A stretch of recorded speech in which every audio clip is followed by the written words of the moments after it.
Hello everyone, today I'm going to be walking you guys through on how I do my bow and arrow / ranged weapons effects in my Lego Stopmotions.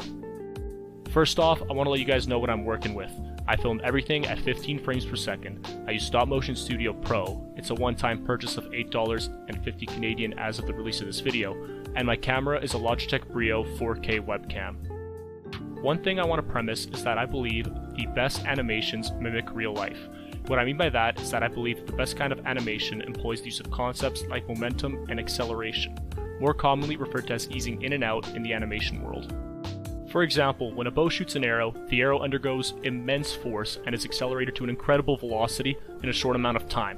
What that means is that 1, the bow itself moves really quickly after the arrow is released, and 2, the arrow itself moves really fast as well. This translates into the arrow being mid-air or on screen for only a frame or so.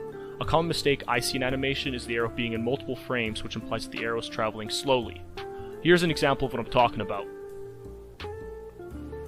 Versus a good example. Another thing to think about is how to make an object appear as if it's in flight. With Stopmotion Studio Pro, you can use masking to overlap the previous frame and erase parts of the images to make something look like it's floating. But this effect only really works well if the camera is still and nothing in the background is moving.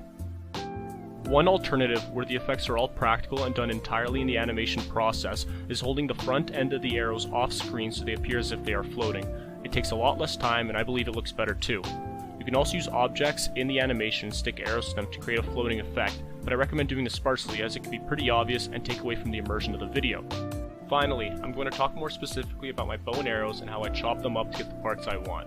I found it to be a necessary sacrifice in getting the desired practical effects I was looking for. For just the arrow, I have to cut off the bow parts around it.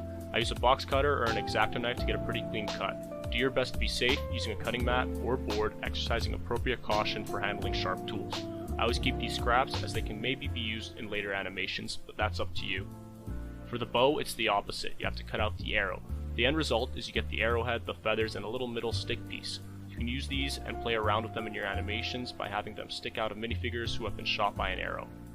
Overall, I hope this tutorial has helped you guys out. I know a lot of you guys have been asking questions related to this topic, so I hope making a video has answered some of your questions and given you insight into my process.